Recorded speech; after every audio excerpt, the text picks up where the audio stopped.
Here we are at the original site of the world-renowned Radiotron, right across from Macarthur Park. When I went to look for it in building and safety, the building didn't exist. It was a ghost building. It was an incredible time during the mid-'80s. The whole hip-hop movement was starting to really take off. They filmed the movie Breaking there. Then they came and did Electric Boogaloo. It was a rundown building. It was, I'm sure, not up to code, but we all lived there. Animation, myself, we had guests coming from New York. Hello, I'd like to welcome everybody to the Radiotron. I'm your host, Jazzy D. I welcome my beautiful... In 1983, we actually rented a space, an office from Mr. Huntsberger. And it was Mr. Huntsberger then saw the work I was doing with the youngsters who said, hey, I like what you're doing.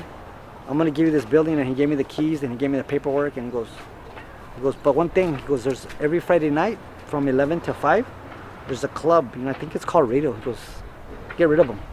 Like I'm just gonna walk up the stairs, somebody throws a bottle on my feet, and they yell out, you effing Mexican? But then I heard somebody say, Madonna's coming, did you see Madonna?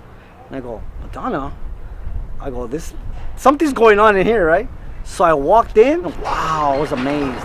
There were kids from 6 to 60 years old, popping and breaking. And Ice-T was rapping, but he was like calling the moves. I went back to the owner and I said, no, I think it's a good thing. I think you should keep them. And he said, well, okay, charge them and then pay me that. That'll be your rent.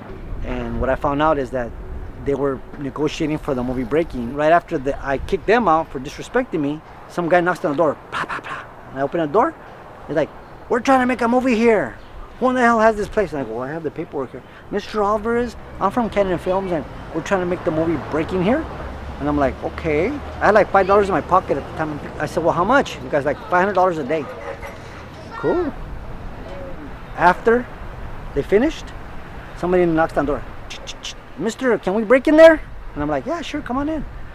By the end of the week, I had like 100 kids breaking right there.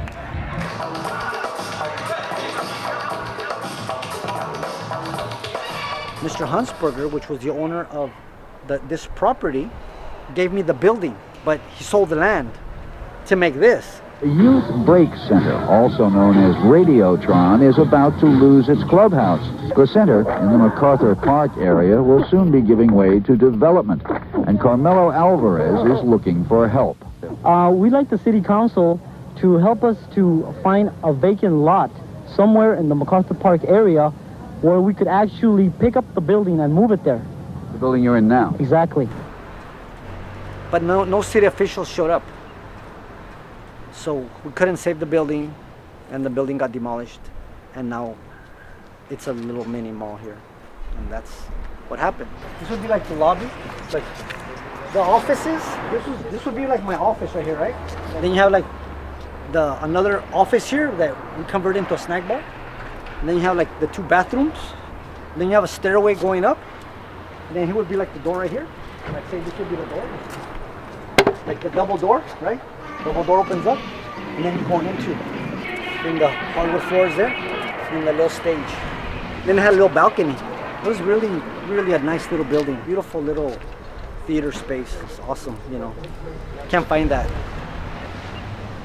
The building itself was built like sometime in the 1920s, because when I used to open the fuse box and I used to peel back some of the stickers, I noticed that the different people, it was the CSO, you know, like for the servicemen, which was in World War I for what they called the doughboys. Then it was a union hall. It was even Scientology. Even it was a Haymarket, like where Jane Fonda spoke. It was an underground like clubs. We had the Circle Jerks there. it was incredible. But it became more famous for being a youth center where kids from all over, all backgrounds, you know, all parts of the city would want to come here and dance and do art. And that's what it's really known as. It's called the Youth Break Center. And it was about giving the youth a break and let them be creative. Right up there, walking like on stage. They had it set up for tomorrow. They had a big we're all alone, living in a